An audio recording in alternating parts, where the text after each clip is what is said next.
Good day, everybody. Today's lesson is about intervals, and we could go over why we would want to learn intervals, but let's just say you've clicked on this video already thinking, yeah, I'd like to learn about intervals, so show me what you got. So basically, we've got a language in music. You've heard music is a language. Well, what does a language have? A language has an alphabet, and an alphabet informs you about the particulate sounds of the language, of the vocabulary, and it kind of gives you a function of each of these sounds. And it's the same thing here with music, and it's even easier than some of the languages. Maybe some of this audience, if you're of the language that I'm speaking, I would imagine. If you understand this, you understand a 26 character alphabet. Here we've only got really 8 characters to, 12, 13, something like that, to really think about. And that makes it even, maybe it could be somewhat easier than you think. So to do that, we want to get familiar with the characters and their functions in music, and that's learning the intervals. These 12 tones of the Western musical scale have all been given, have been grouped because they have been found to operate in groups, and they've been given a slight description, major or minor, or flat or sharp. We'll go over that. And that gives them a function. And so today on this lesson, what we want to do is 2 things with this alphabet that we're learning. We want to connect it right to the guitar as guitarists. You can, so what we're going to do is we're going to hear these particular intervals to get them in our ears. Maybe you've got your guitar in your hand too. And we're going to show you how they operate on the fretboard. And of course, there's the G to B string nuance. And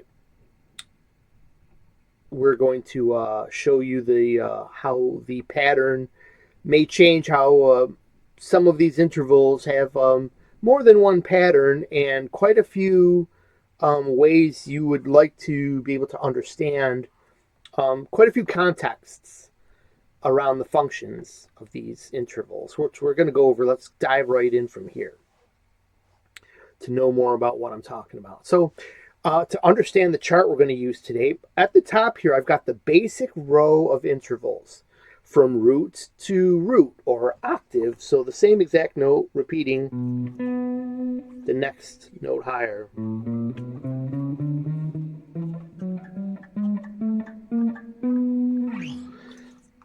Now down below that, and you can see that they all have a name. We have a flat 2, a 2, a flat 3, a 3, a 4, and these are the kind of the groups.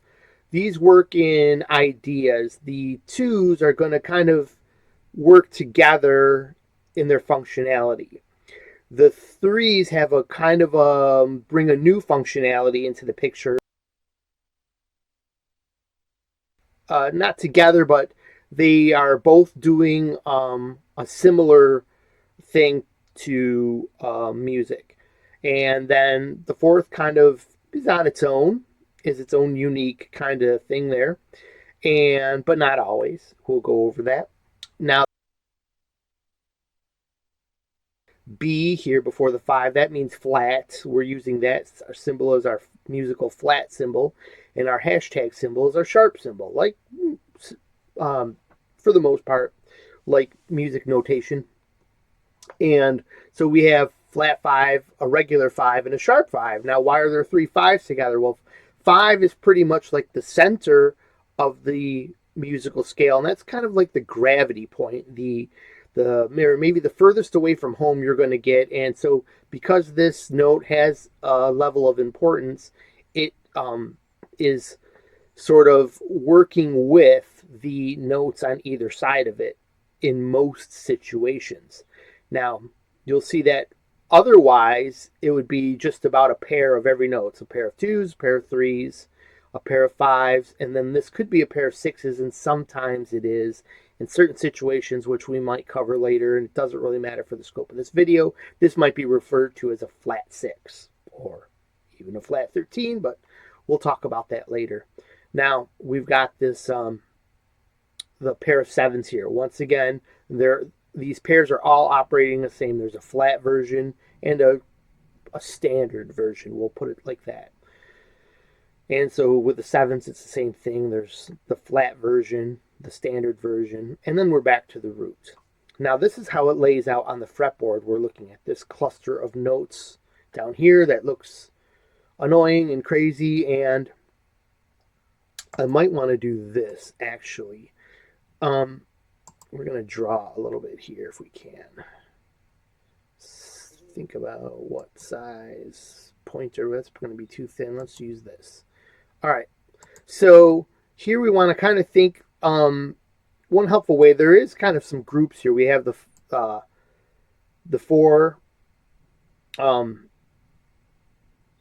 the 5 that go along with the roots in their own way. We have this row here, which we're going to go over later, the tritone row, the flat 5, the root, and the 5 that way. And then we have kind of like, this makes more sense if we look at another concept on guitar, but you would kind of think of all these together, your 7s and your 3s, which are going to be very common notes to grab, to consider along with your root as you branch out into, if you do branch out into more complex music, such as jazz, that is going to be a very important block of notes for you there. And then we have the 2s, the sharp 5 and 6, or sometimes flat 6 and 6, flat 2 and 2. And so that being said, just there's a cluster of notes around the root. That follows you everywhere. Wherever you say a root is, 5 is above, 4 is below, the 2s, the tritone row. It's all the same cluster wherever you decide the root is, unless you put it over the G and B string shift, and we're not going to do that or consider that today. It doesn't really matter for what we need to think about. Okay, so let's move on. Our first interval, the flat 2, starting right off the root here. What is this interval? First, let's go over how does it sound? What is the sound? And I'll play what I've got as examples here on the board. So here we'll start with this A here at the top, 5th string. Sorry, 5th fret, 6th string.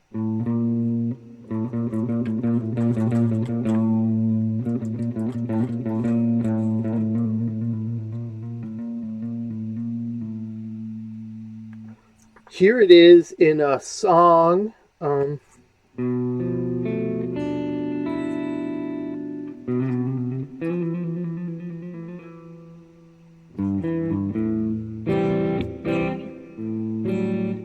Okay, so just played a little bit extra. Some of you might know that song. What was that? From the Beginning, from Emerson, Lake and Palmer. But anyways, so it's got that associated sound is what you want to do. Now, some people have said that this is like Jaws.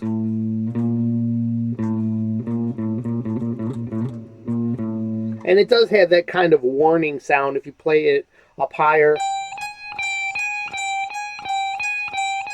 Might sound kind of like an alarm or some type of emergency vehicle coming through. Not exactly, but it's got that, it's got a more tense sound. Now, let's talk about this in relation to the other 2 that we're going to get to next, the major 2, how these are working together. These are both steps. These are after stepping on the guitar. That means just moving in a simple either right to the very next fret or a comfortable 1 fret away that we're going to get to next. Those are your basic steps. After that, you have a leap. the notes are getting more spread apart and are becoming better for harmony than they are for progressions, or, well, not progressions, I mean melody lines per se. It's not hard and fast rules, just a general idea. But it's kind of a way to conceptualize how these twos work as steps. So here we have the half step, and you do want to get that sound, but this is a good place to also understand that while you want to kind of assign the general sound to it, none of these intervals really work in an island or work on an island. They're all part of a community. They're part of a bigger picture all the time.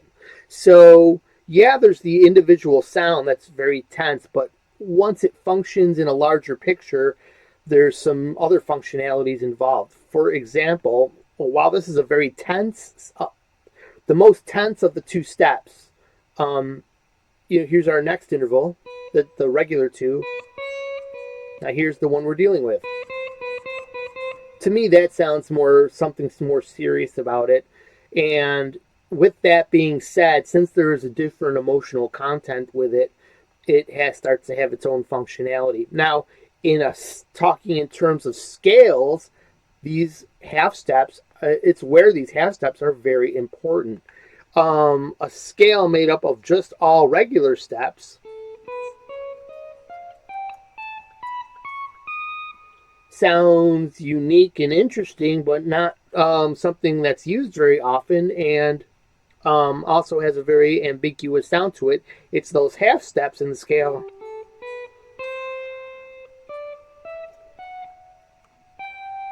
that bring the interest, the drawing to a closure, the leading you forward. They are adding that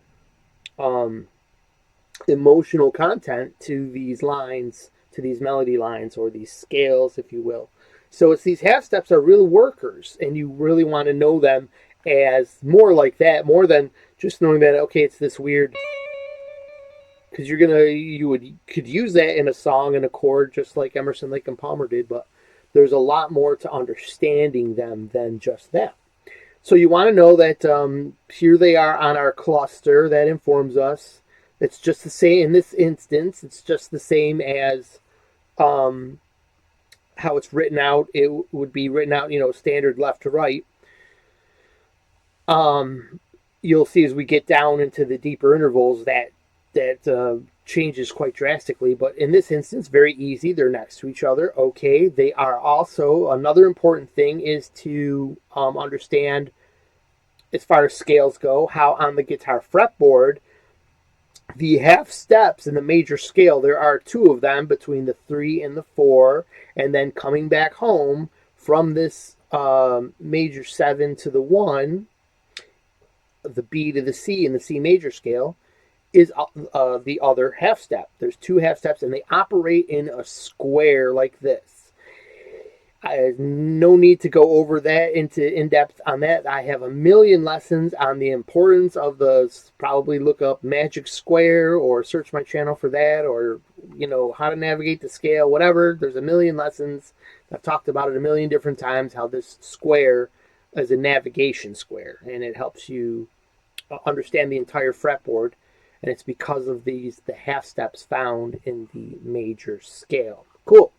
All right, so here in all my examples today, as we go down these intervals, we'll do one on the open string, just, because it's a different kind of it's obvious, it's the same thing as,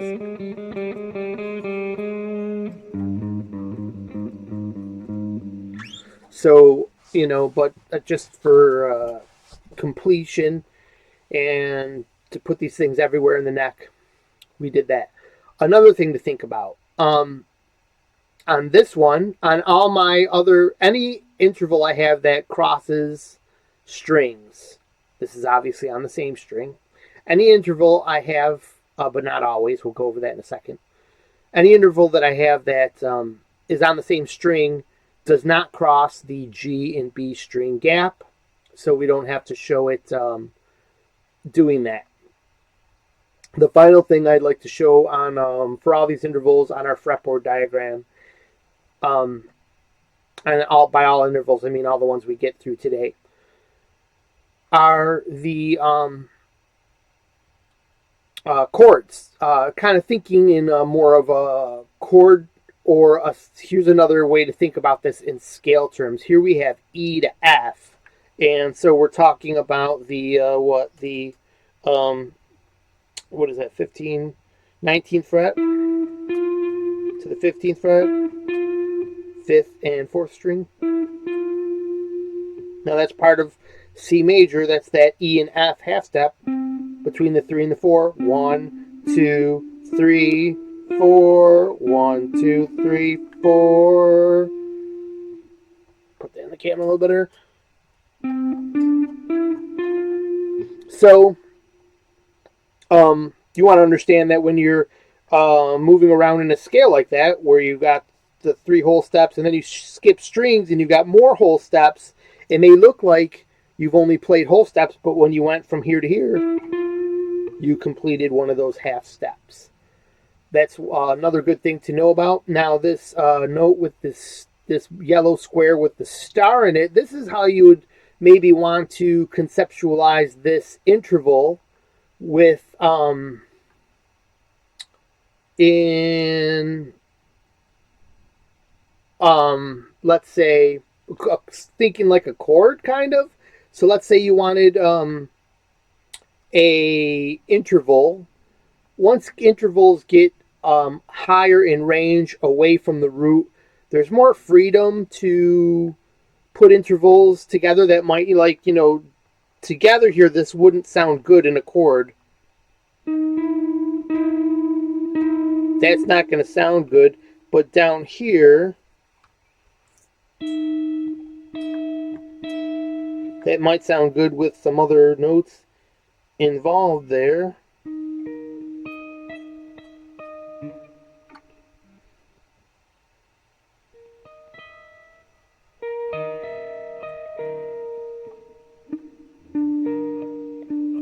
Okay, anyways.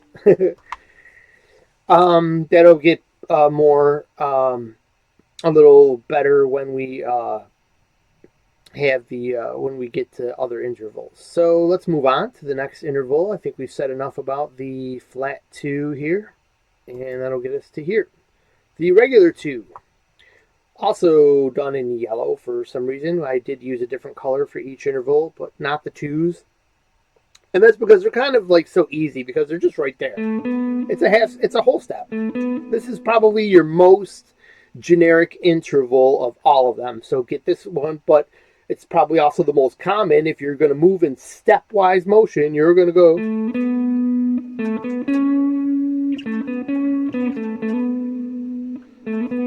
half step, whole step,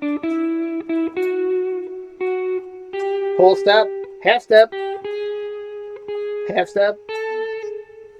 All right, so yeah, a whole step. The world is love and life. But probably my favorite example of a whole step in music is that A to B thing in at some point in the song Tom Sawyer by Rush. All right, so we have A to B, open string G to A. You've heard that a million times in the 8 million songs.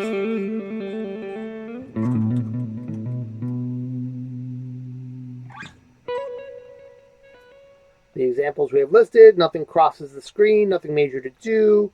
If you were to think of this in like chord terms, it might be, this is going to be like a 9.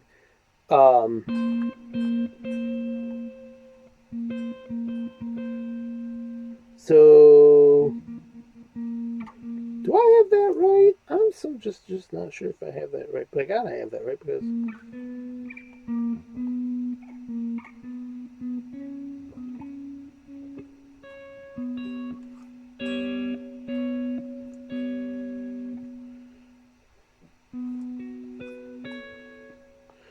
so here would be operating pretty much like a 2. So a 2 is suspended, in chords. By like you could have a if it's just considered a 2 by the way your chord is constructed. There's deeper theory that we can't go into here today. This would be a suspended chord, and you'd want to know this interval basically, like say here, straight beneath each other, and that's a neat thing about when the intervals are like this. They are well. Let me double think that here. Yeah, that's true here, but what about, shouldn't that be right?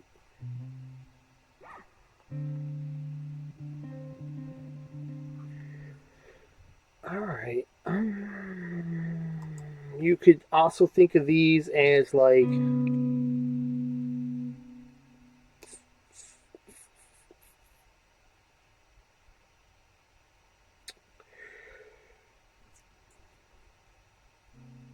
it's a 7, it's a 6. It's not going to make any sense.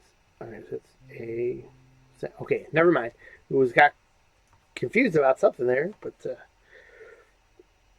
let's move on from there. We could you could think about this though in a chords kind of sense by thinking putting your roots here. So let's change this to green. Let's put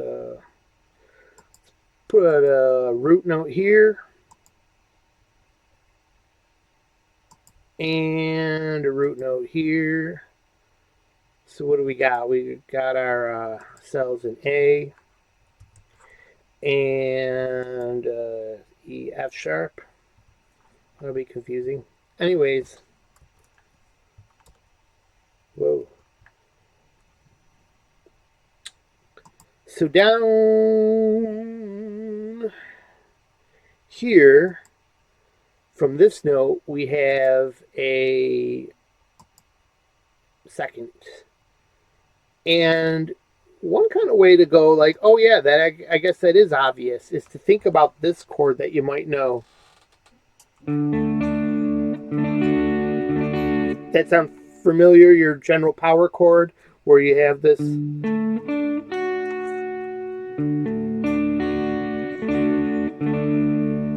Now, if that's the, we're going to get to the third coming up, flat third, and 2.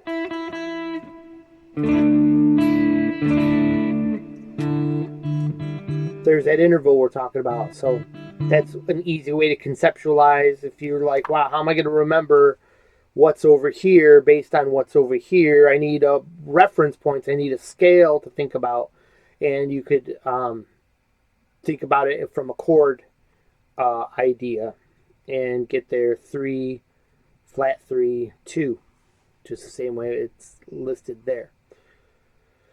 All right, so that being said, so what do we got here? C sharp, so that would be D, E, F, G. So that's, well, yeah, of course, what's up from F sharp, G sharp. And of course, whenever I put these sharps and flats on the board here in the picture, good Lord, they are, you can think of these as like C sharp or D flat, G sharp or A flat. That's what this means. I'm just using the sharps because both terms won't fit in one square, and there would be reasons to use one interval for the other in which doesn't matter toward learning the intervals. I mean, learning using one note name versus like, you know, calling that a D flat for some reason. We would, you know, it would be like as if there was a C there, then that would be D flat. So anyways, moving on. There's our 2, there's our kind of chord idea. Oh, I didn't go, what if our root note is here?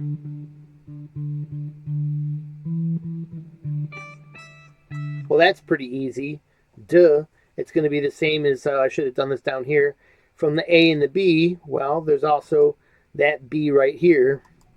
And as a bonus, I like to tend to think about, well, I guess you could think about that in two different scale sets. So um, to fill out this with some other chord tones, you could always think about putting this in a, well, if it was a minor chord, you could put it in a pentatonic box.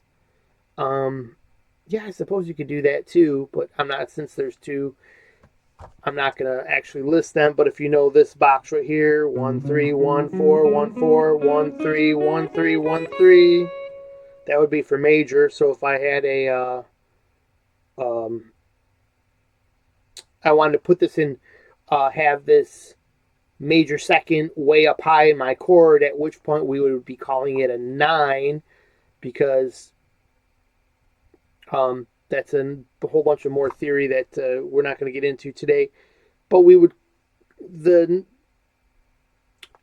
it would just be called, it gets it stops being called a 2 when it starts jumping way up high in register, just to keep it easy for everybody, and more than, you know, definitely all you need to know for today's thought process here.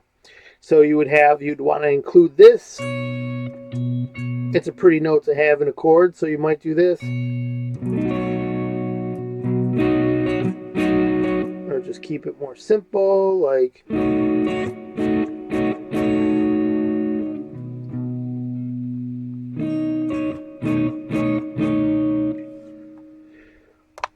That's going to be a handy way to grab a 9th chord, and you can put it into scales.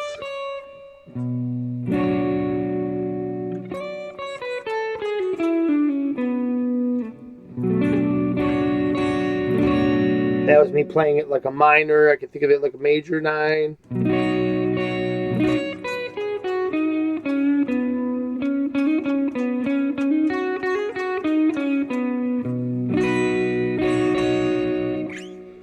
Okay, so that's all the handy dandy stuff you can do with it too. Learn your, now you know all the, you know, not only that there's these intervals and that they have this. You ever hear someone stepping around and it sounds even and fair? It's generally a half step. And then all the kind of ways that these things function in music. Moving on. We got to get to the minor third or the flat third. Doesn't matter. This is now, we are dealing with the group of threes. The flat third we're going to start with, and then the major third. Now, the functionality of this one, of this interval, is like extremely important. All of these have actually their own level of importance, really, and the thirds, of course, are no stranger to importance. This is the functionality here is in chords, and all throughout the music you are listening to, for the most part, if you're hearing chords, you're hearing thirds for the most part. Obviously, there's some stranger music. Think in Zappa, you might find the omission of thirds quite common, relatively speaking. Or generally speaking, though, pop music, you're dealing with thirds all day long. Rock and roll, most definitely thirds. So you're hearing your minor third, which is going to make it's now, I would say flat third. That's what it's called. But if you say minor third, it kind of helps inform you that it's about a minor chord. And now we're going to change that, only that third. We're going to keep everything the same, but play a different 3. And there's a happier ring to the chord.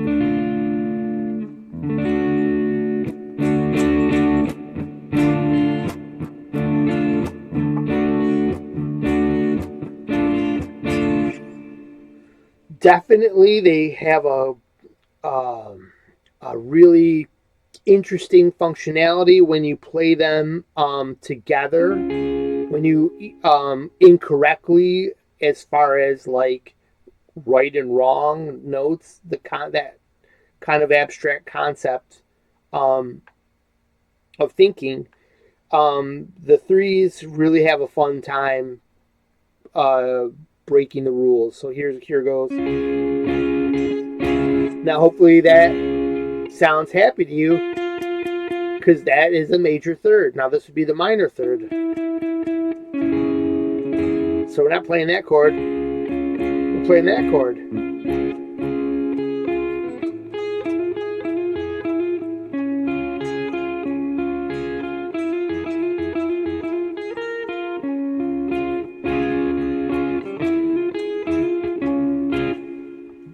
That's minor third, major third, 5 root.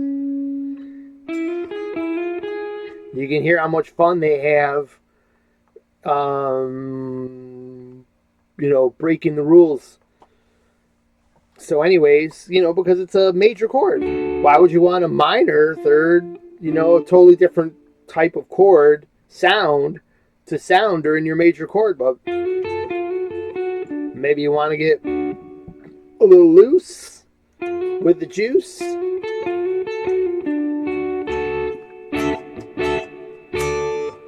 All right, so the importance of the minor third and major third. So here's a minor third.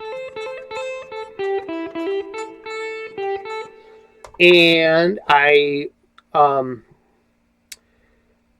realized something here. The way it's laid out here, this interval is actually, even though it's a leap, starts getting a little bit farther away. It's very playable and super common in music because you might recognize that from the pentatonic scale. So because we have that flat third movement, we have that interval in the pentatonic scale. And I should have put it here. So let me try to get that done just ASAP here. And we gotta go to home. We're gonna go put a blue square there. I don't know which blue that I used, so I'm going to just go with kind of this guy here. No? Oh, anyways. We'll go right after this A, we'll find the C. So here is the C. We don't really need a color for it, but there it is. And C. All right. C, senor. So from this A is a good example of our chord cluster shows that our flat third is generally, in arpeggio speak, is right here. Or here's that, as pictured on the diagram, the A, 5th fret, E string, and the C, 3rd fret, A string.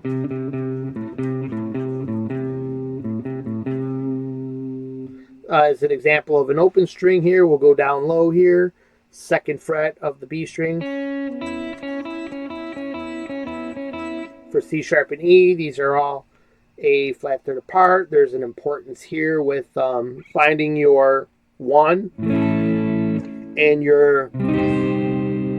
its relative minor.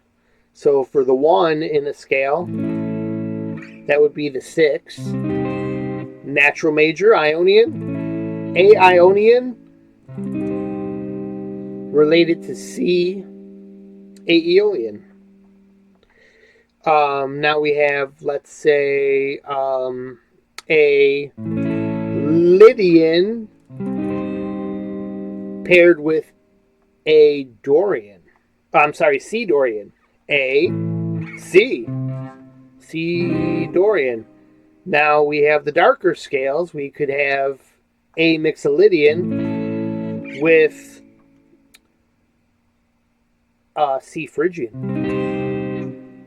You don't have to know anything about modes. All you have to understand is that there is a pairing and an importance to this interval. So this is why you are learning intervals. These concepts are gonna come up in so many different ways. People are talking to you, trying to make you learn about music. You got to know the alphabet before you can understand what anybody is saying about how to put the alphabet together. You have to know the constituent parts first. Now, this interval pattern does cross the G-B string divide. So we're going to show it to you down here. Instead of the shape like this A and C here,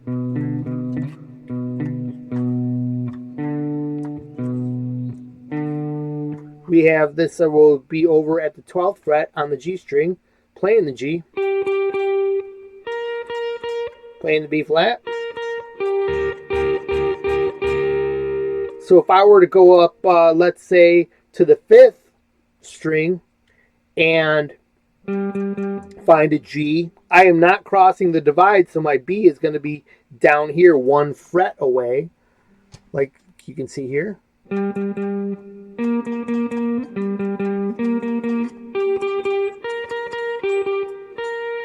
So you can see that that is different. And then down here on these bottom strings for the super beginners,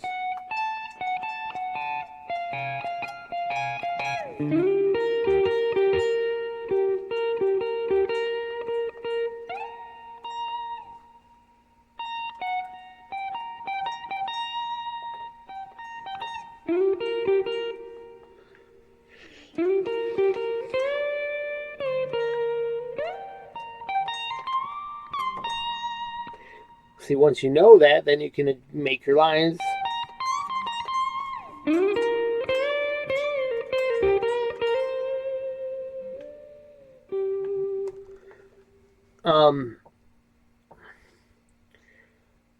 You can do all the great things with a minor third. And when we get to the 5th, we're going to probably discuss these 3s again, because then we start getting into these intervals are so far apart, they're not commonly thought of too much as like on an island, unless you're dissecting an idea about chords. They start to function better in harmony and have their importance, I think, more in harmony-based ideas. So that being said, the root in the 5th, to me, if I was explaining chords, I would say like that's like the container that forms each half of the container that is going to contain the ultimate information of a chord, which comes from the big operators here, the operators in the group of 3s. These 2 3s are the operators, most probably common and perhaps important operators of any chord. Is it a minor chord or a major chord? Although it doesn't have to be. Chords can omit the 3 completely and get its butt the heck out of here. But yeah. So the root and the 5 are very general together. So they kind of stand as guideposts for the for what's going inside the container here. The flat 3.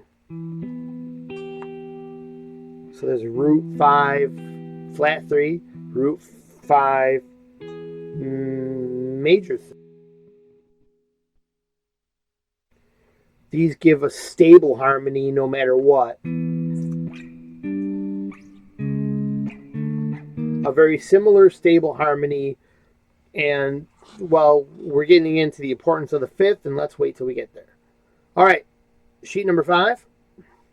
I guess I'm going to do this all in one long lesson. I had the hopes of doing this in little 15-minute chunks. Maybe I'll do a second version of this, part 1, part 2, part 3. But thank you for holding on so far. And if you are enjoying this, make sure you do all them YouTube things where you subscribe, and hit the notification bell. And, of course, even the best thing you could do is let any advertisements play out. Boom. Subscribe so we can get over 1,000 subscribers. And if it has any if you think, wow, this was really impactful to me, I definitely feel better that I know about intervals now, so buy me a coffee about it. And that link should be in the description box below. So moving on here, we have the major third, and we've really discussed a lot about it here. Now it's a little farther of a jump here, so not as common until you're playing those Allen Holdsworth lines.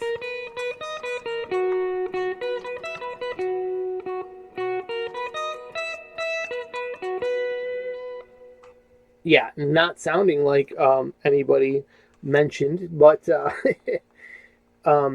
just an example there. Not so common to, but maybe in an arpeggio.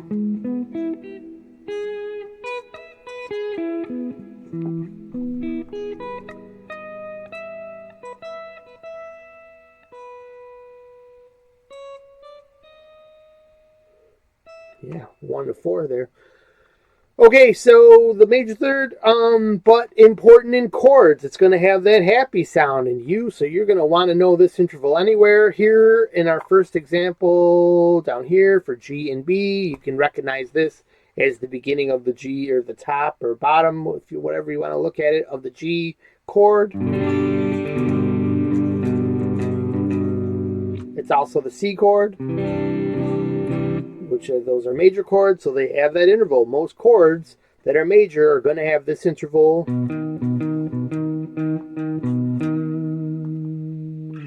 However, here's the C and the E with the open string down here, just for giggles. Found in the C chord.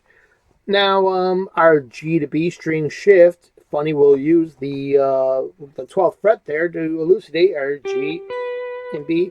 It makes that straight up and down interval. Like, did we go over that already? No, we haven't seen that already. That'll come up again, but in the different areas of the fretboard. But so don't get confused, I guess, is the point there. Even though there's, you know, this is used in different places, this is how this is how to get from a G to a B. G to B, G to B.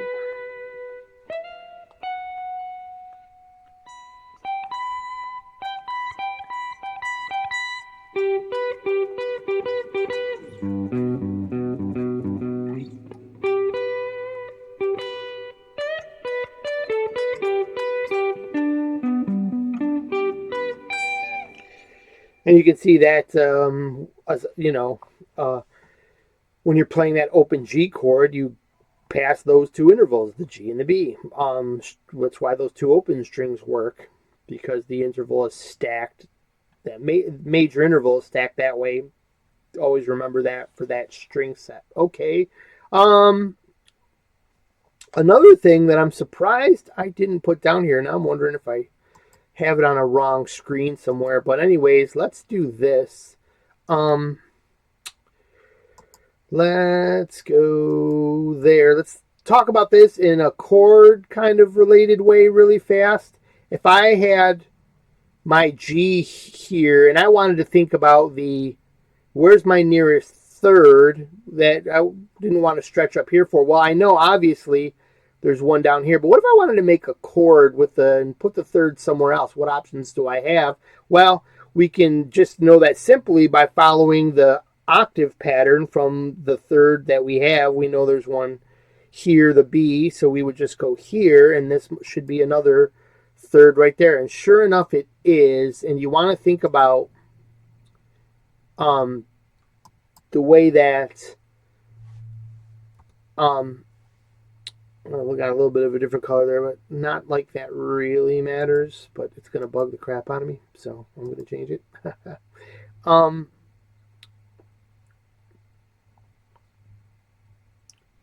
Okay, there's a couple different, you know what, I can't, there it is. All right.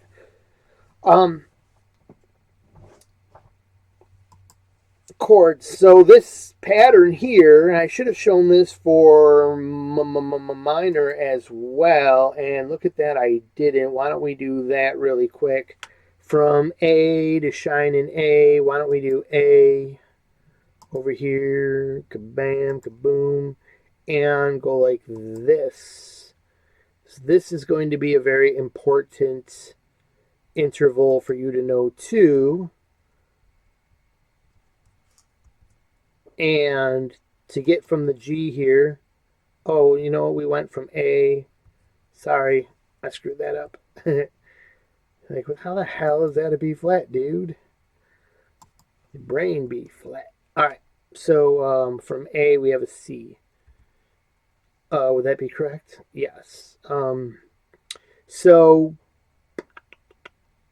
just like I was pointing out, that you could, you know, go find your third, find the octave, and there you have it, down lower for chordal purposes. Now this comes in handy when you're, you know, just kind of, maybe you want to harmonize up and down the fretboard. If if I wanted to do that harmony for the major scale, I have to remember the major interval pattern that we went over right here, which is the B is 1 fret ahead of the lower G. So, and then for minor, it's straight up and down. So easy. So since the all except one chord, well, they're all the chords in the major scale are based on a root and some type of defining third, like I said, that builds the character of the chord. So there's a pattern: major, minor, minor, major, major, minor, diminished, which is still just going to use a minor third, and then back to the root. So we could go up any scale doing this: major, major interval, minor, 3 minor, 4 major, 5 major, 6 minor, 7 minor, back to root. And see how those all ring together?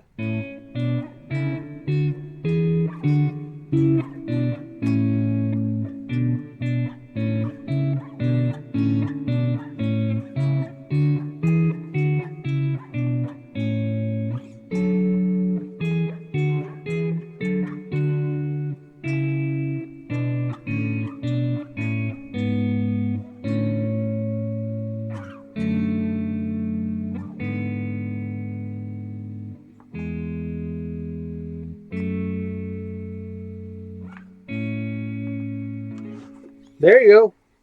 All going to be very musical with each other without even trying, because the harmony is correct for a scale. So very important interval to know. Where it lies on your fretboard to manipulate it in scale terms. And how I did that also as well is I thought about my scale pattern on my top string, which is always a major scale pattern. If this is considered my 1 or the do, and do, re, mi, fa, sol, la, ti, do, it's going to be 1, 2, 3 whole steps, then a half step, but I'm not going to kind of think about that. I'm just going to go to 4 whole steps after bridging that half step and go. It's 3 white notes, 4 white notes, just like the keyboard. Okay, so loosely speaking, by the way. So we've done major too, and the harmony as well. And now, so lastly, that's for these also these jazz chords. What kind of chord is this? Because I know it's hard to see my guitar in these type of videos. I have the root up here on the 6th string. I'm plucking with my thumb, and then I'm grabbing the 4, 3, and 2 with my 3 fingers here.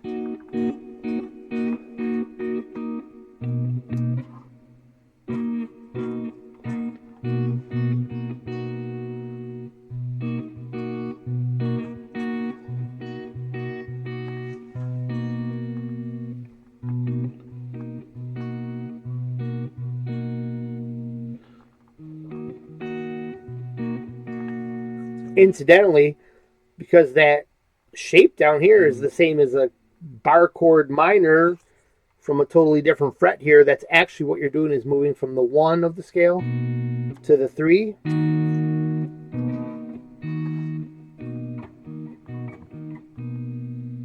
You could also consider that as moving from another interval, but I'm not going to think about all that right now. Anyways, I just want to say that these chord shapes here are all using the concept of this third either being there or there. So here's the major, because my third is 1 fret forward. Now I want a minor. I'm just going to put everything below. I could play it like this, scrunched up fingers. I'd like to do it a little easier by barring with 1 finger, but I'll show it to you like this. So I have 3 fingers straight up and down. And I'm going to play the root right on the very top of that line. Oh, so basically, like, you know, you can think about it like this, playing all the notes on the 7th fret on 4, 3, and 2.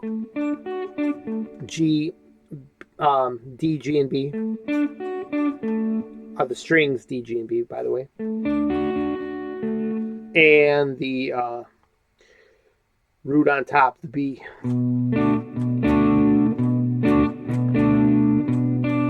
Minor. But we have a 5 and a 7 in there. We have a 7 and we have a 5. And we get that jazz chord.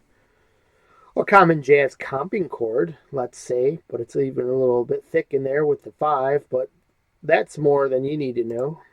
The 4. We're going to use gray because this 4 is a little ambiguous. The 4 suspends a chord primarily. The 4 as an upper extension has a higher number. Let's not get too far into the weeds today. So we'll just not confuse anybody by not saying that. But let's just say the 4 is all you really need to know for today's lesson. Here we have no third at all. So we've suspended the information about the tonality of this chord, happy or sad. Because we've suspended that information by choosing a different note in its place, in place of either of the 3 operators there, the operators being the flat third or major third, we've suspended that information, so we call it a suspended chord. It's hanging in the air, whether there's a certain vibe. And it gives it this kind of, hey, maybe we're floating through outer space.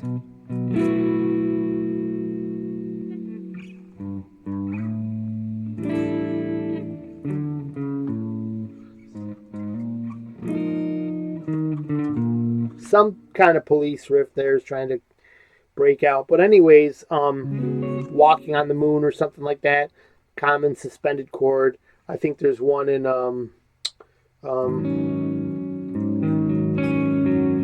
Limelight.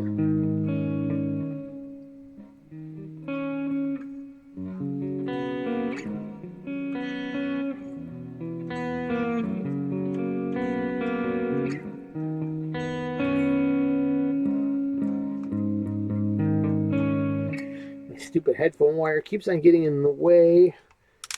I'm going to try to adjust those. Put them behind the fretboard. That's going to be a lot better, I think. Except for being in the way of my hand now. That's very annoying. Okay. So the suspended chord. Now this interval is straight up and down. Until you get to that G, B string shift. And you have to know of that this 1 to 4 is like this. Quartal chords. Quartal chords are made in fourths. So if you hear that talk in jazz, this is all they're talking about, is creating the interval of a fourth. Or if you hear big talk, people are like, hey, those are fourths, dude. You got fourths over there? Because, you know, that's how people talking about music. They're just talking about this. There's one of these happening somewhere. If not, like quartal chords.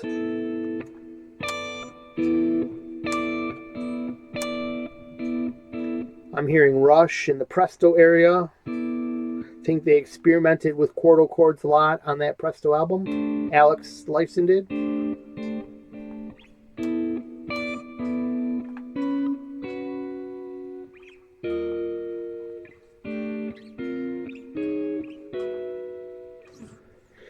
Quartals have a strange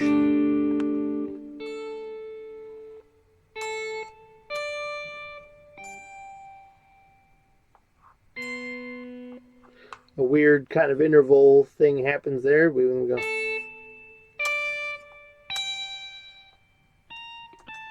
Then I'll put a whole step after that. It kind of sounds cool.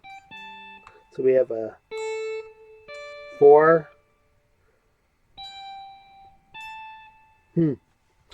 Strange days indeed. All right, so will probably sound good in a chord.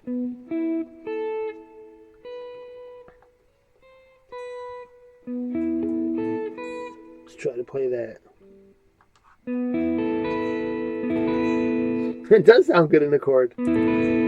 That's 1 to 4, 1 to 4, 1, 2.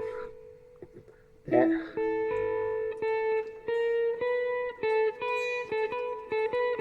Whole step. Okay. So, things to know about fourths. This is an easier one. It comes up and it's real useful, but it's simply not thrown at you as commonly as other intervals. So, can take a little break on all the deep knowledge and move on from this one. Now the tritone. One of the most fun and exciting, if not important, perhaps, maybe even the most important interval of the entire major scale. Started out as being called the devil's interval when it came to classical music, which was built on much more traditional, sticking to the playground music, which is beautiful and enriching and so can be so thick and rich at times. However, then there's jazz. All right, now guess where suddenly this tritone interval took off as like a piece of major importance in music. Jazz, right? So, and rock too. This got definitely more widespread use after, but I'm sure there's also, I believe I've read that it's kind of a it's not exactly true. There was some use of the tritone by composers where they found it useful, but it's got just a massive impact of use. We are going to go over right now. So the first thing is the sound. Let's get the sound in our ears. It's very notorious, and you can hear why it was called the devil's interval, because played as complete harmony, it sounds like complete. I won't go there to keep the video a little.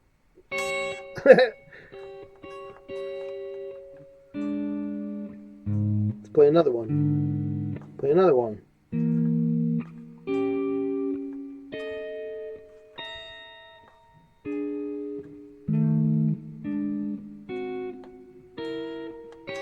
Sounds like some weird alien test signal from Mars. So anyways, yeah, it's got now, how about a warning? It's so notorious, let's use it as a warning for an emergency vehicle in Europe. You don't hear that too much on USA type of emergency vehicles, but however, we've heard this before, ambulances and stuff.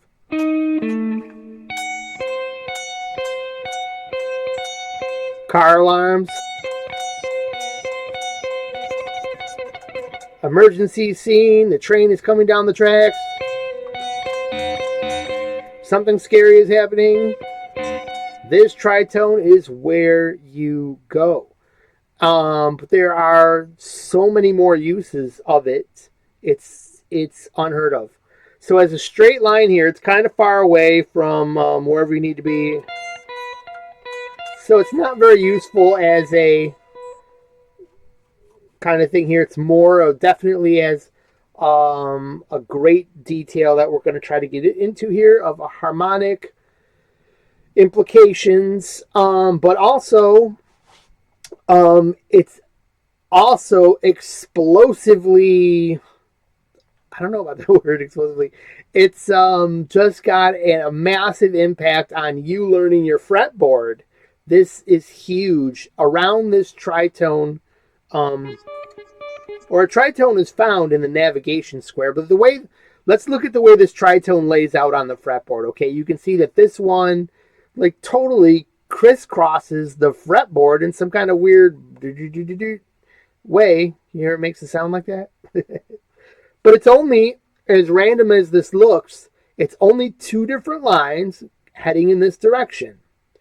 In consecutive kind of like next string, next fret, next string, next fret, next string, next fret. Well, of course, we're skipping the G and B string, so let's take a notice of that right now. There is that, the unusual interval gap right there is that. Otherwise, it's this weird angular pattern here.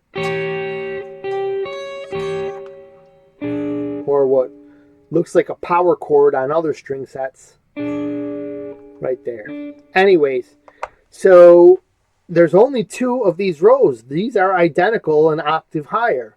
Take a look. We have the green note and the red note, the root note and the tritone. Root note, tritone, root note, tritone. It's the only interval that goes, that does the same thing no matter which way you head. So for example, if I go from a root to a flat 2, it's a flat 2 interval. If I go from a root to a 7 here, it's, I guess, technically still a flat 2 type of interval, but because we're keeping our root where it is. However, you would consider then this root, the 7 to the 2, would be a, would still be, if it was 7 to 2, it would be a flat 2 interval. Definitely the same sonic structure, but there's a bunch of different implications there just because it's a different interval structure. There's a different direction there, I guess would be a better way to put it. In here, no matter which direction you go, you are getting the same characters and structure of this tritone. It sounds like a tritone no matter what, if I go from here to here or here to here.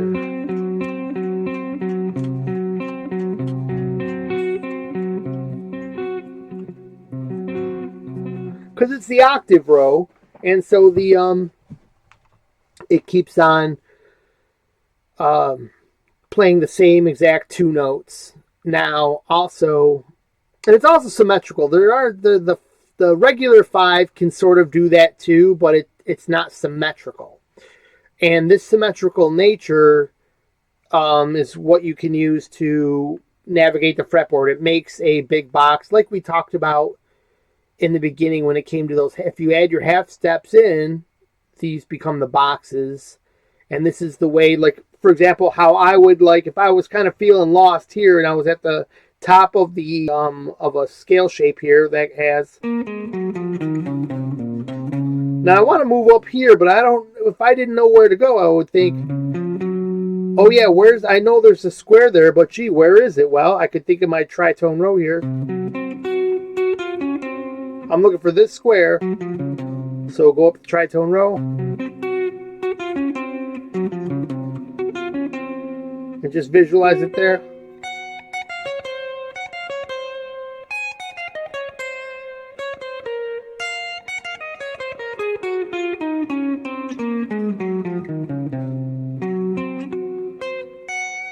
That tritone row was contained within that scale I just played. So it works as a great tool for navigation. Is basically the quickest, without showing you like a deep detail about it. That's the you'll have to be convinced from there. So yeah, it jumps the same notes there. Now, chordally speaking in the terms of chords, what do we got here? Well, let's say we had notes. Let's not look at we'll think about our guitars right now, not necessarily this diagram. If I have we're going to play the, I'm going to consider my root note let's go down here to the G. Now, if I play this note here, and put a tritone starting from this note here,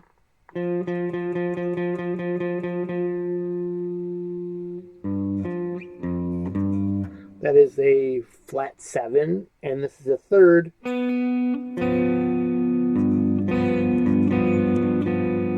I've got a cool sounding chord. And this chord tends to want to pull to another chord.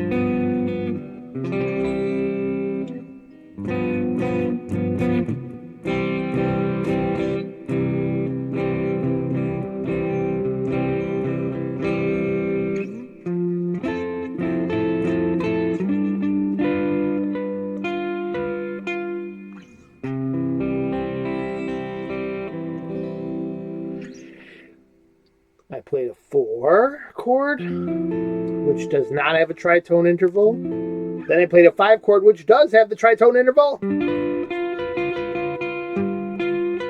And that wanted to pull me toward the, send me back to rest at the 1. So that being said, that 7th interval is so important. You're going to hear this all the time in jazz, and you're going to want to know how to find it. If you put a root note where this E is right here, where the plus sign is, then you can consider. Well, actually, no matter what, here's an interesting thing when it comes to. You're going to want to know this interval, and you're going to want to know how to grab it in far as like chords really quick. And so if you have a chord, it's a G, it's an A, it's a B, it's a C, whatever, you find that either on the 6th string or the 5th string. This these middle 2 strings here, the 3 and 4 here, D and G,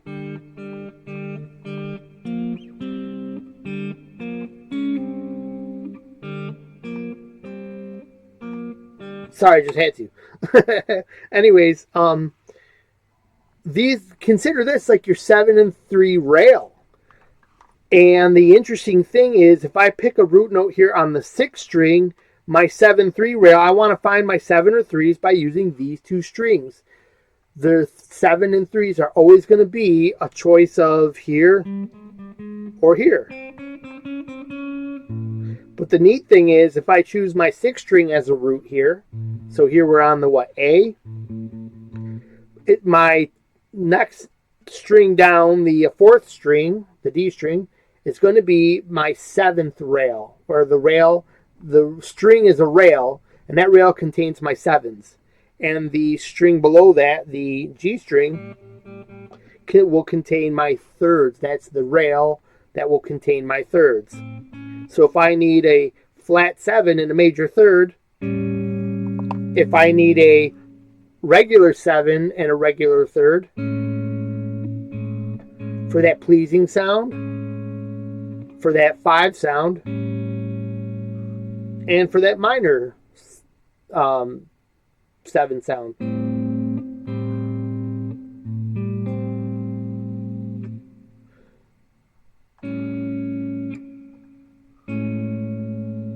Now, to the untrained ear, those sound so close, you kind of like, what? What's the big deal? What's the difference? Who cares about this stuff?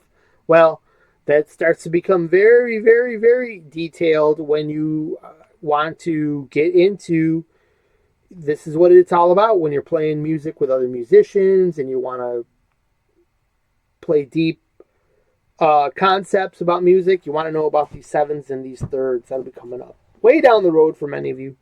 But now if you play the 5th string root, so I'll take the, we'll stay on that same fret. We'll go on the 5th string. We're playing the D. Well, that's still your 7-3 rail. However, it's reversed. The note right underneath is going to be a 7. So I'm either going to put down a minor. The note right underneath on the D string is going to be the 3rd rail. Minor 3rd, major 3rd, minor 3rd, major 3rd. And then our 7 is going to be over here.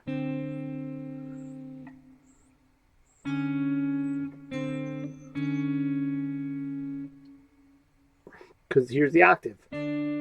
So if I want a major 7 and a major 3rd, if I want a minor 3rd and a major 7, which I probably wouldn't really use, there it is. If I wanted that with a minor 7 and minor 3rd, which go together well, there I have a good comping chord of a 7th chord, minor 7th chord. The voicings are a little close together, but it's simple. It's leaving out extra information that you don't need, like the 5. And this is all for getting deeper into jazz type music. And comping is when you are playing with other instruments and you want to be the background kind of, you're shaping a tonality behind people trying to solo. You don't want to have so many notes that you're just really crowding this musical space. You want to leave some room for a piano to be in there making chords, for the bassist to be saying something over those chords. You're going to want a lighter bunch of notes to be in the sound, but not be trying to be stepping on everybody's toes, I guess is how we'll put it. Tritone, there it is. It's so interesting. We want to stay here all day, but that's basically it. The next interval, once again, just as important, is the 5th. And so we talked about this already, so we can keep it easy. It's like a container that works so well together that it's called the power chord. Because these are the most basic harmony, or like the neatest harmony you can have versus all the other harmonies.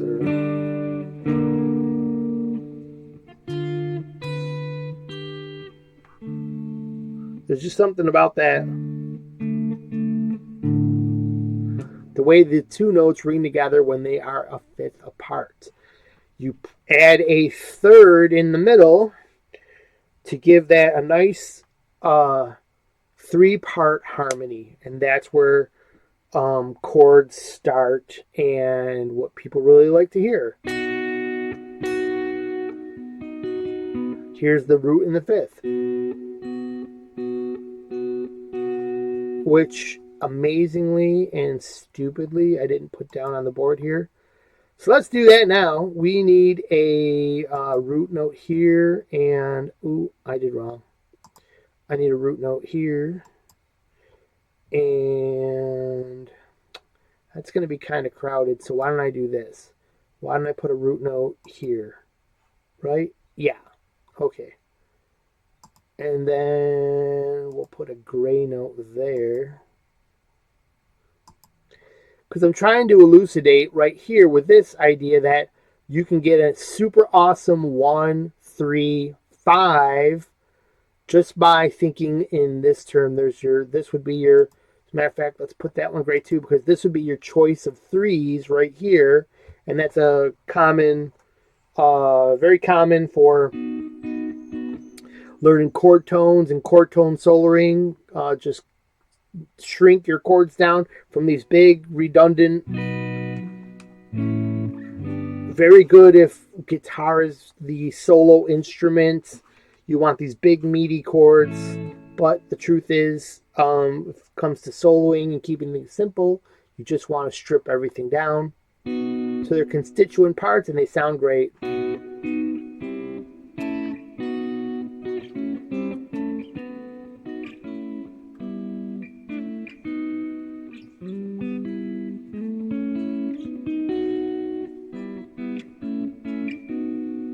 Okay, so just making something random up there. Minor 3rd.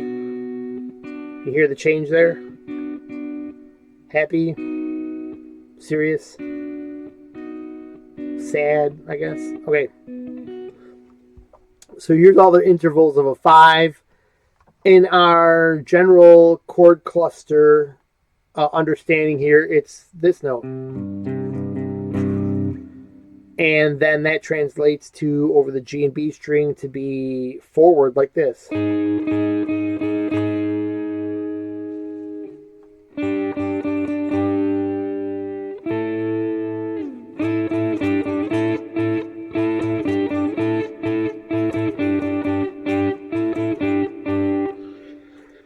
Oh, oh, oh, oh, little China girl, David Bowie.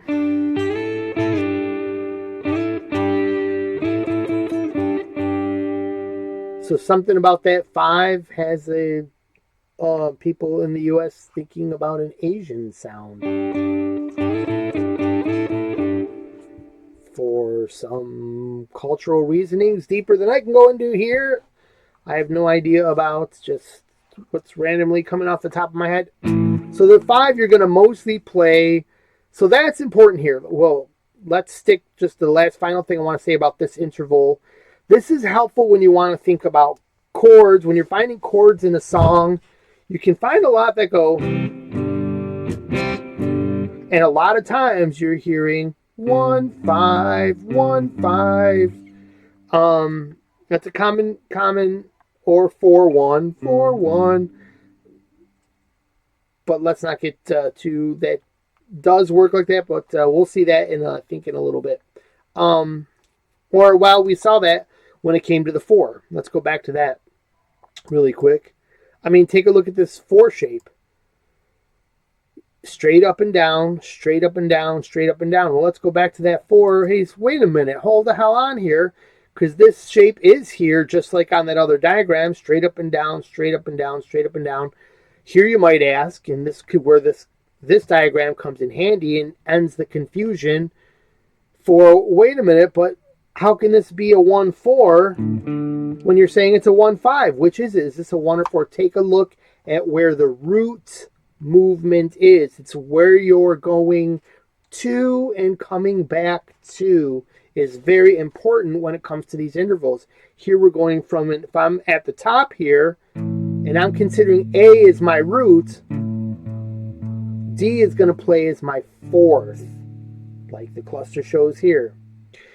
But if I consider my, let's say I put my root on the D, right? That's the D note.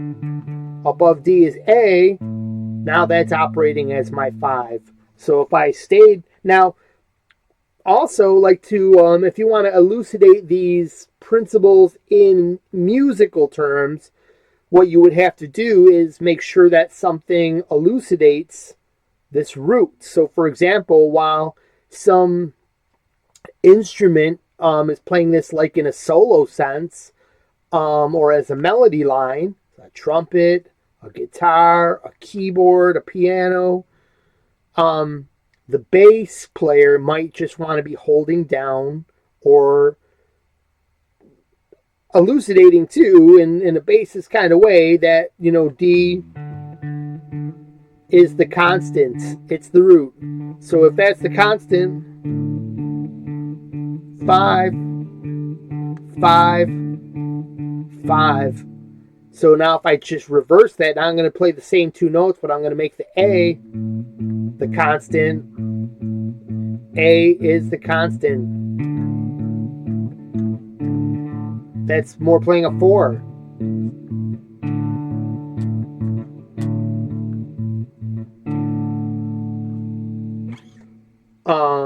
Yeah, so this.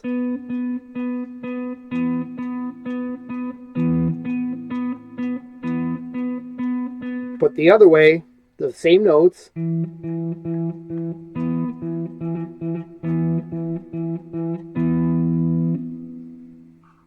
it's hard, even that way, it still almost sounds like the same thing, but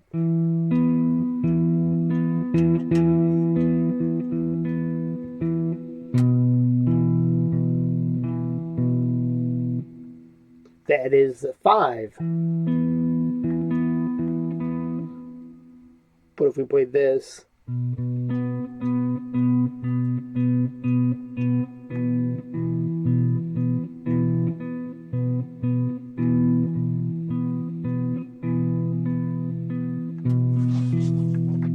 four. Okay, depends on what root you're elucidating, and so the more obvious you can make it, like with a low bass key or a high pedal, something is ringing out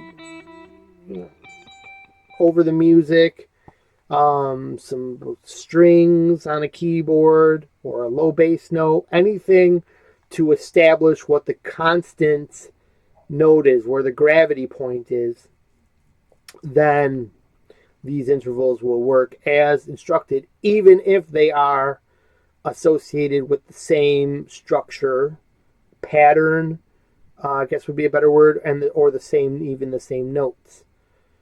So moving on. So we have this, very common, and we talked about earlier how you just add in the third to that, and you get chords. So very handy to know for chord purposes. You're generally speaking, unless you have a specific flat 5 chord or a specific sharp 5 chord, you're going to be playing a regular fifth. Going back to that tritone, just for an example, if I wanted to make like a minor 7 chord, but now it's a minor 7 flat 5, I'm going to take the 5 years at the bottom. I know this is my 7 and 3 rail right here. This is my root. This is my 7 and 3 rail. So I'm playing a flat 7, flat 3rd for a minor 7th chord. Now up here's my 5. I'm going to flatten that 5. So I'm going to play this shape here.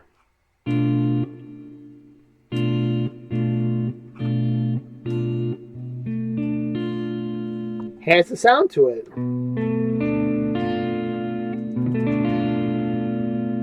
As a matter of fact, I believe that would be a... we have a flat 7. We have a flat 3rd and a flat 5. I think that would be a diminished chord. All right, Mr. Newbie. Let's continue teaching other people what we don't even know. Ha ha ha. Just kidding. But okay, moving on here. We have the root and the sharp 5th. So we now got another interval that is simply root movement, because we've gone over this interval with major 3rd.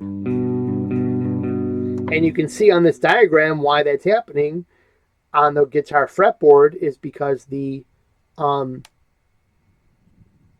setup puts it in the exact opposite position of the 3rd. But the interesting thing about music is that sonically it's the same amount of notes. Oh wait, I'm sorry, a major 3rd, by the way, is what I meant to say, a major 3rd there.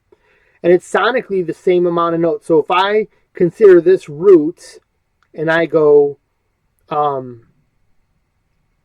backwards, I would be going flat 2nd, regular 2nd, flat 3rd, major 3rd. See that? So now if I was to go up here, flat 2, 2, flat 3, 3rd, it would be the same amount of intervals, like 1, 2, 3, skip 3 notes, play it. So from this root, you can see skip 3 notes, play that note. And so sonically, there is an inversion there. And this helps also with another lesson I went over with a couple weeks ago called from some other teacher that was showing musical counterpoint in the way of flipping geometries around. And this is part of that process, or is directly involved in it. So anyways, but now I'm considering this my root.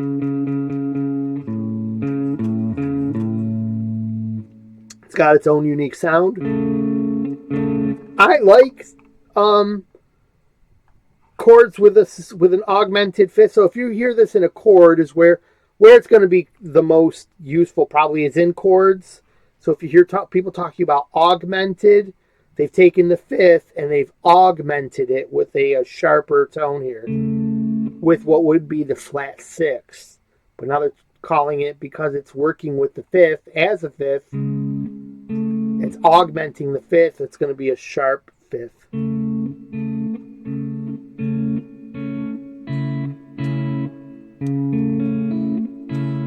I think they have a nice sound to them. Here's the regular minor chord.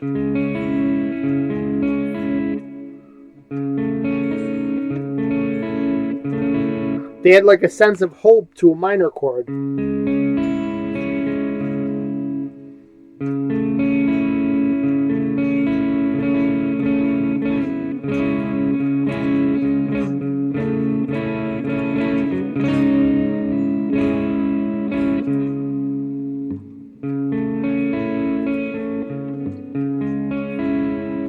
sure you've heard that somewhere before. I know I probably have. I feel like it. But that sharp 5. Not too great on its own. Sounds like a messed up, the 5 is neat. Want to wreck that? Go up a half step. Ah! Terrible on its own. Although it's a minor third. I mean a major third, sorry. So there's sort of a ring to it if you play it softly. Okay. So that being said, and you know why that's working, why it sounds a little better here, because your ear just picks that up as a root major third. Because it considers the lowest note the root, even though if this was ringing out as in a bass 2, or let's say we'll put the bass on D, and then we'll play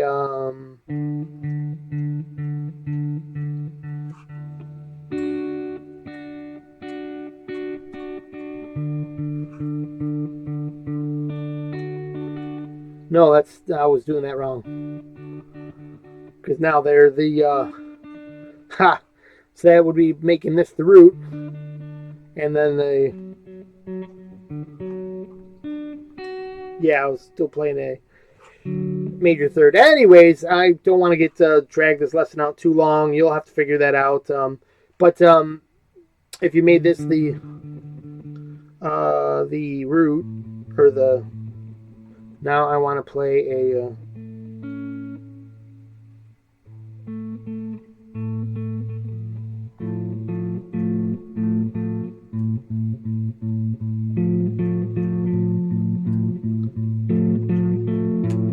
there. Now you're playing a what would sound on its own like an F major, but if I make this the root,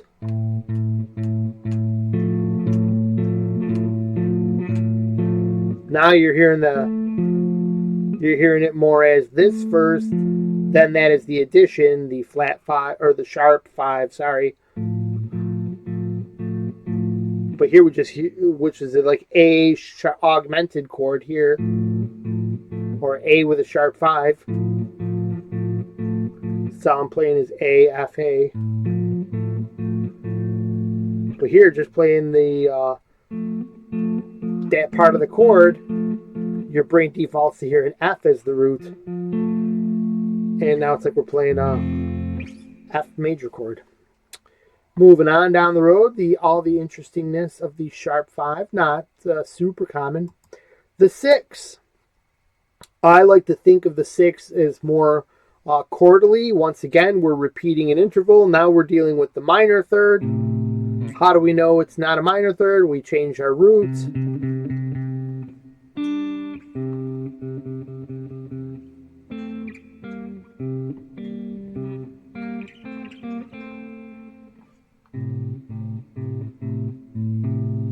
A minor, that would be, but we want C.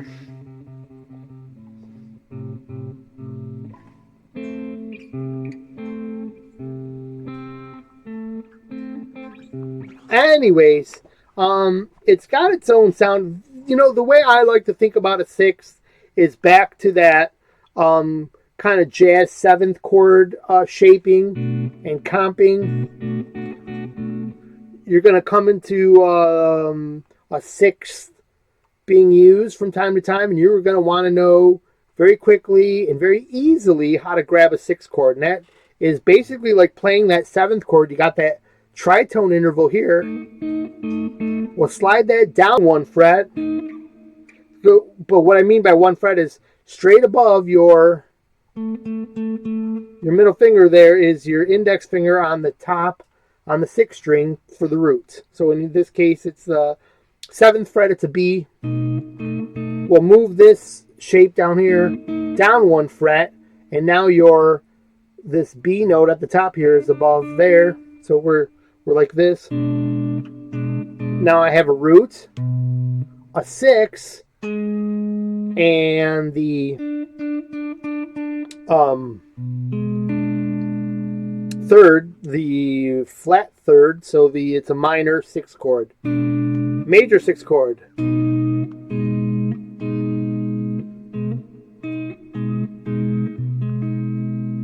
Got its kind of unique little flavor there.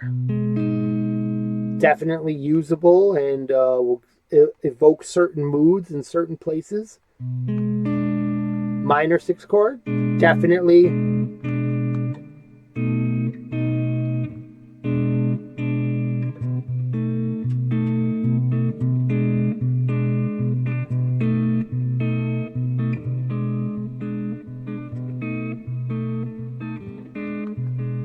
I don't know about you, but I've heard a vamp switching a 7th chord to a 6th chord,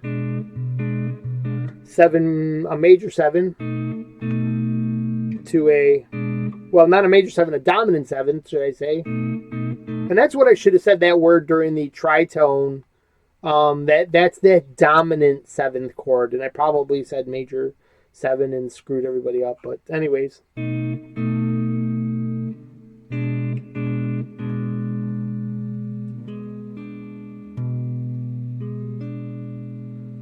So yeah, there is the really interesting to me that, and so also a couple other things here for this 6 interval down here from where this F to D is here. This is really important to me for there's a little harmony thing you can do here, and I've went over this on other lessons where it looks like there's a cage around a caged animal. So we have this when we switch the shape to this, where we're playing the the sharp 5th. This harmony sounds real good, and it relates to the major scale. And this is a harmony of 6. This is harmonizing the major scale in 6. Here it goes.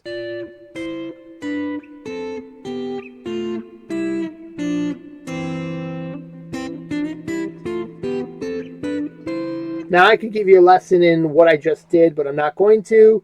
But suffice to say, it's just this interval, this string pair here, and the way it's stacked up there. If you combine that with the and know where to put this companion interval here, just the same way you only need those 2 intervals to harmonize the thirds, like we showed earlier.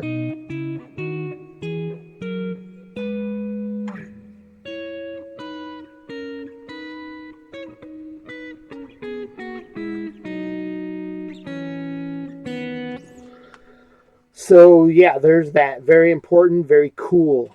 And that is the interval, and that's probably the sound you want to get in your head.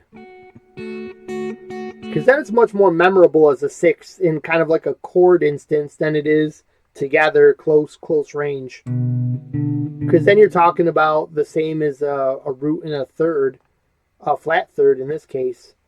So yeah, okay.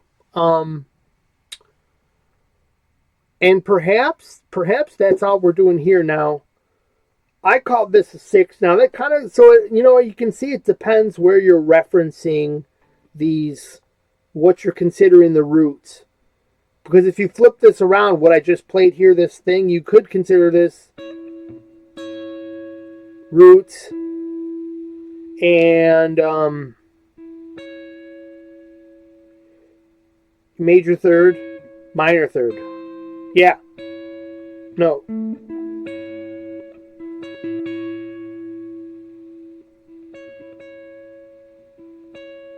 Let me figure this out, folks. That would be a third, so this has got to be something else.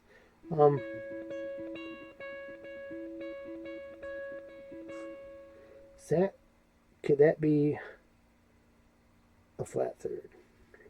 No, that's going to be a 6. Oh, so if I did this as the 1, I'm a dummy.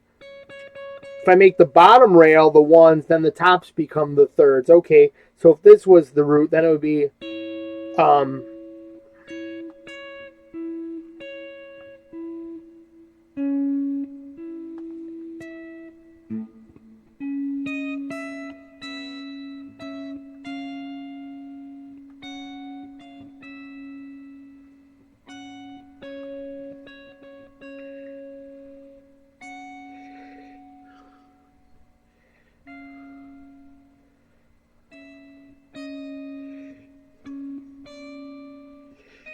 Okay, sorry for saying I'm horribly confused about something that's not readily available in my brain. So, I believe that the other way around would be 1 and 3. It has to be. It's just the way it works. Um, so yeah, you're considering the bottom note a. Let's do this on a, because now this is bugging me. So let's say this is the C. You'd be playing an A, C. So that'd be 1, 6. And this would be B. This would be like 7. 1, 6. So this would be like a 1, 5, 5. So this has got me mentally bent. Because this was the 1.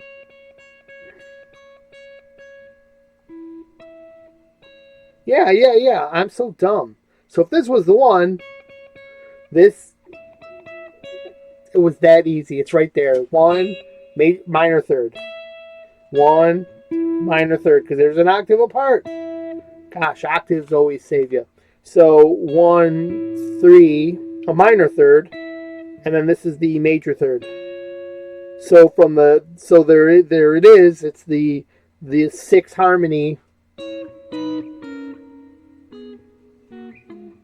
is working the same way in an inverse order. The root is flipped on the top, and you might consider, I guess, sonically alone on the guitar, since it sounds like that's the root, you're harmonizing in 6, which sounds cool, but it's really the same thing as harmonizing in thirds. It's just the high note and low note are kind of inverted. Oh boy. So and you can see that right here. I just had to prove it was true, because it would have thrown me for a massive loop if somehow it wasn't true, but that's just how it works.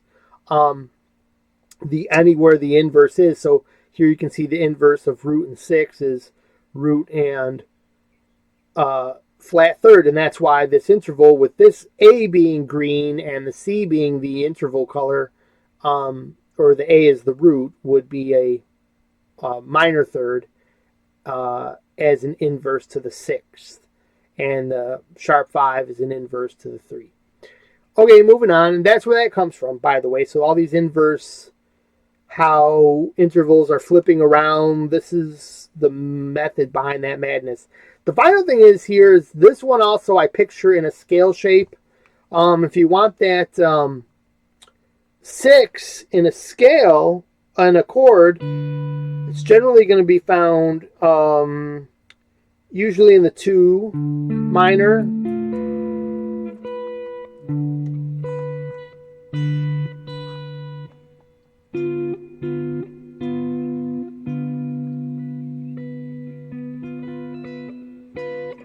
You could also play that chord like this.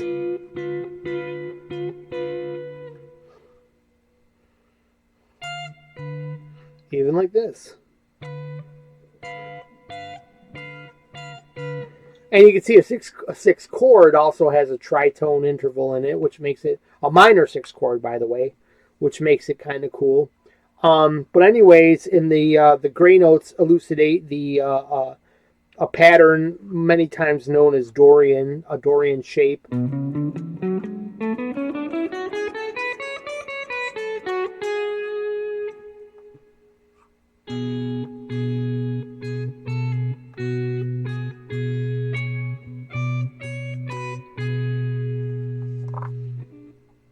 Play a root of 5.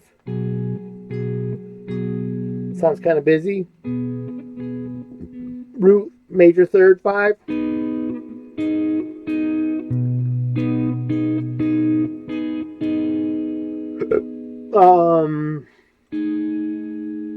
With a 7 and the 3 and the 6.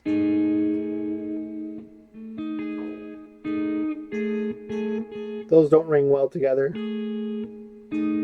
but there's a lot of tension there.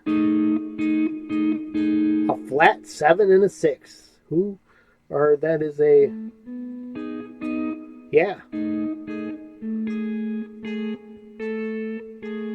Yeah, you can hear those. It's a half step interval. That's a very tense interval set in that chord. But I think that major third is working to smooth it out a bit and create a friendship in between all those tones, in between the horrid interval there. See, like, that's not a great interval. And you will know that because of intervals. But it could be used for tension somewhere down the line. Okay, moving on from there. We've got our 6 complete. Let us, tomato and mayo. We'll go into our 7ths here. We'll wrap it up with some green tones here. So basically, now this is like a half step, but we're down where our root is here. But because that's going to sound like a whole step, it's just not something considered too much in melody form, but I consider that in roots. Like if I'm playing this chord, I've got root, 3rd, and 5th. Nice major chord. I want the 7th real fast. Where's that 7th? That 7th is going to be always down from the root. Just this whole step down from the root. So here I am at the root. There's my 7th chord. I've omitted the root, and I can add the root back in by playing it up here. And I've got a 7th chord. That's how intervals can help you, by finding things really fast. So just knowing a relative interval, or a pattern, or a little shape on the neck. So anyway, since the shape of a flat 7 interval is always a whole step, it's always going to be a whole step from the root. Where is it a whole step from? The root.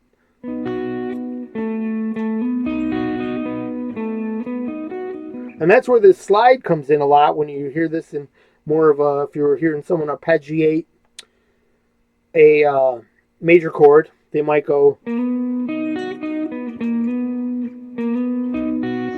Now we're sliding in from the major 7. Let's move up to the major 7.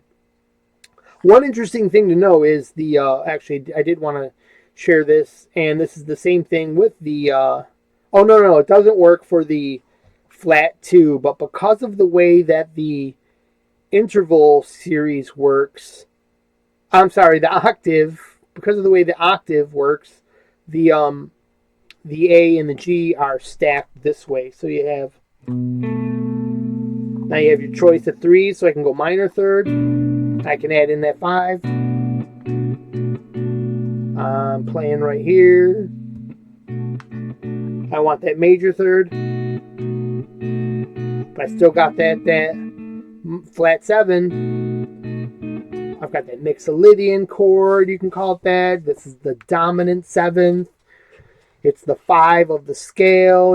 There's so many things about intervals that help you understand what people are talking about. It's basically the structure, the method behind what everybody is talking about when they describe these. Well, why does this chord do that? And why do you want to do this in your chord progression? And you're going to need intervals, interval language, or an interval understanding of the interval language to talk about these concepts. So finally here, another one is down here. We have the, let's go to this D here. And we've got the C here. Just the same as if we were D here.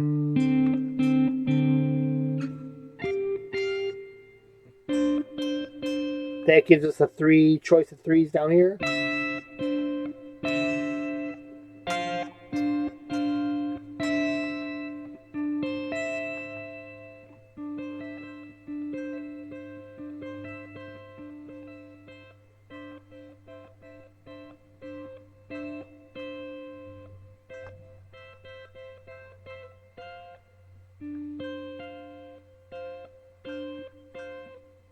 Making sure I got that right.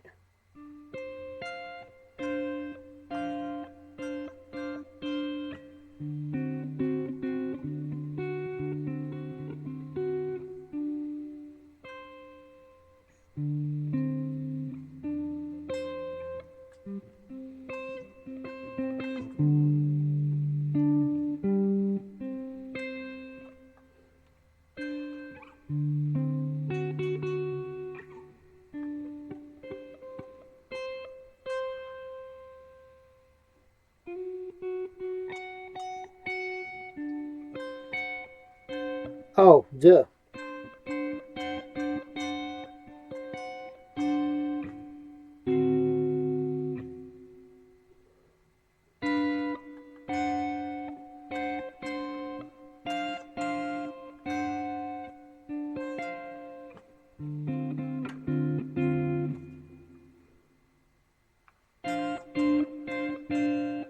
Yeah, to me, just not as great sounding. Same chord, but sounds a little bit more correct. Played down here. All right, enough me noodling. Moving on from there. Just trying to give you guys good examples of some sounds here. But so just remember when you're stepping up, or that kind of, or here's another example.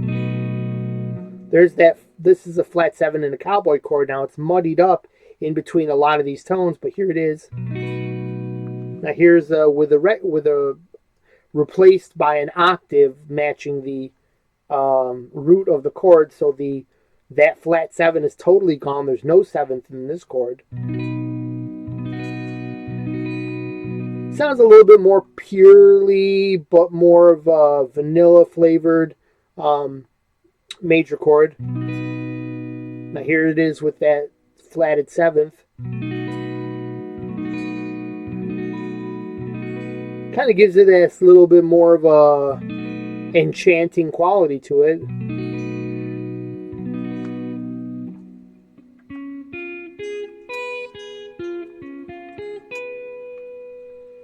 Leaves you hanging, sort of. All right, as opposed to the major 7th here, and which is here. And so we've got the major 7 here, which is pretty easy to finger when we're basically back to a half step interval. But this is you can use this as a slide a lot for things.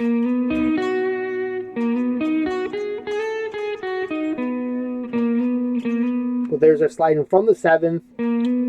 Also, when it comes to chords in the major scale, another chord that pulls to the root, very similar to how the 5 we talked about pulls to the root, and that's because there's actually a lot of same notes. Let's consider this. The 5th note in the C major scale is G, B, D. Okay, let's go to the 7th chord is now a B. That's the 3rd note of this 5 chord. We've got B, D, F. So you're just one note different than this G chord, and that F is the 7th in that G7 that really pulls to 1. So you've basically got a diminished chord. Diminished and 5 are very, very similar in their pull to the 1. You can always think of that 7. That's why it doesn't get used very much other than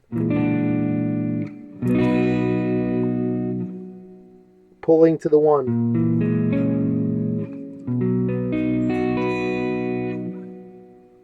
All right.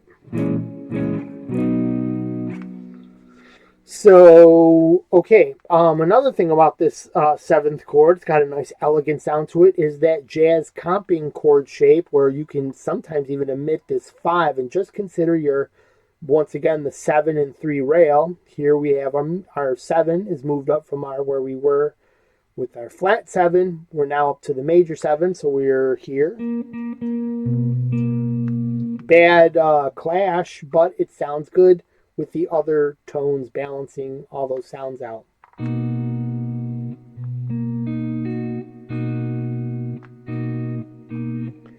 To me, it almost adds like a fragility to a major chord. Like it makes it somewhat fragile, and I think it's this, the trouble with that interval ringing out. It's like a major chord with just a little bit of instability in it, so it's precarious. It's major, but it's on the edge, and here it is, set up like this here. It makes a nice little row of notes there, which is interesting. And how many times have you heard this in like a romantic 50s song?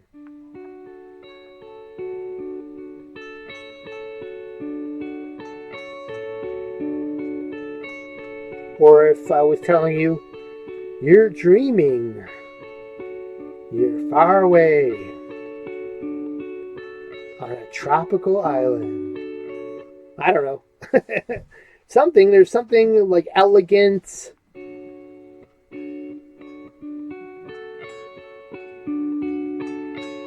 Kind of gives a little element of lament there to me. Like those are all happy, ring out well with each other. Root 3, 5, and then there's the 7th. Kind of cries there, and then back.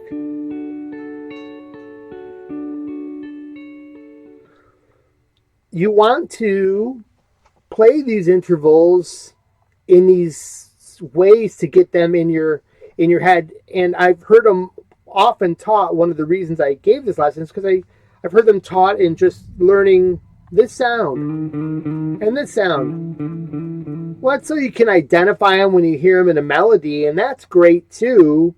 You want to be able to pull this out of a melody. That can help you find where a scale is.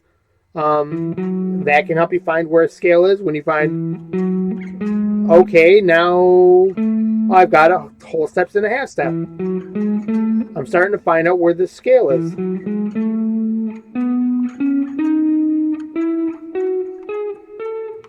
On and so forth. So yeah, you want to learn them like that, but you really also want to learn them in the context of chords and how they make chords function to do certain things and lead to certain areas, and why good, voice leading is going to involve half-step intervals. You're going to want to know what these intervals are. And that is the end of it outside of the octave, which is really neat to know. You have a roots and the same note. It repeats, and this is helpful to find your way around. We found our way out of a jam earlier with this. And you can see it's very similar to that tritone row, which was just balancing two notes in an octave pattern that happened to fall in line with each other in this octave progression, octave line. And you can see it's, once again, even though there's other ones I could have put on, I could have put the octaves here on the board. I left them out just to show you the two and how they're different. Basically, you're using a different grouping of strings where we skip strings. So we're at 6, 4, and 2, and here we're at 5, 3, and 1. So the even grouping and the odd grouping. There's other ways you can conceptualize this too. I've looked at this differently before. I've seen, if I consider where the plus sign is, I've thought as like one area that covers this bar chord, and then this one here covers this.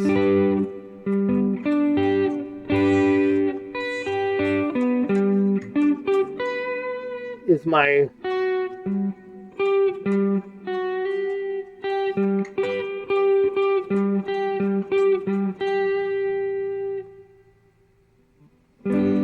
C shape, A shape, and then the other one was the E shaped cowboy chord. But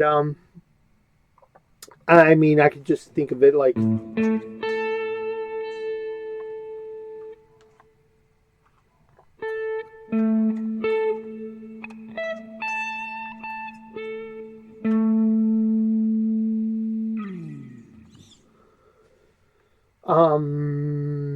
so yeah. basically linking those together up the fretboard, you could, let's start on the G here. So if I went G, G, G, I would go straight up to the top, but we need the one on the 5th string, and because we ended on the B string, it skews everything. So instead of being straight up, we're going to jump a fret over and be here. There's our octave. Now we do the same thing again. Octave, octave. And now we go straight up to the top, and we're back to the G.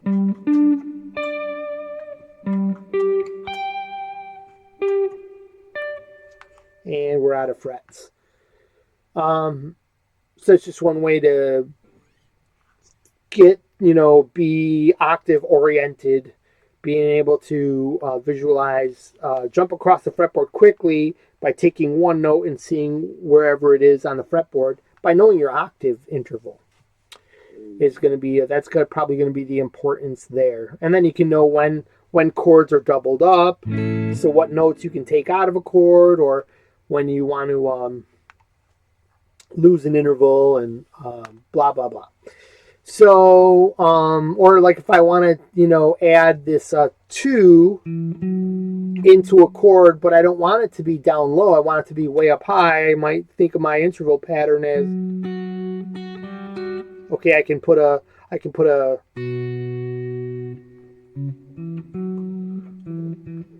a 2 there. Or if I want a higher octave, I could think about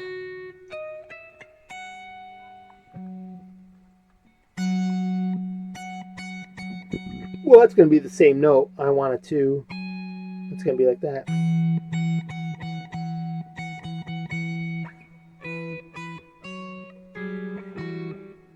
Anyways, the octave is a good thing to know for juggling chord voicings around and stuff.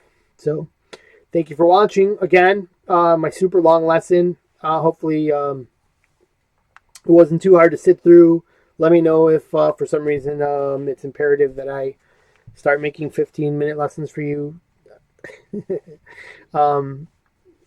Because that could be important for some people.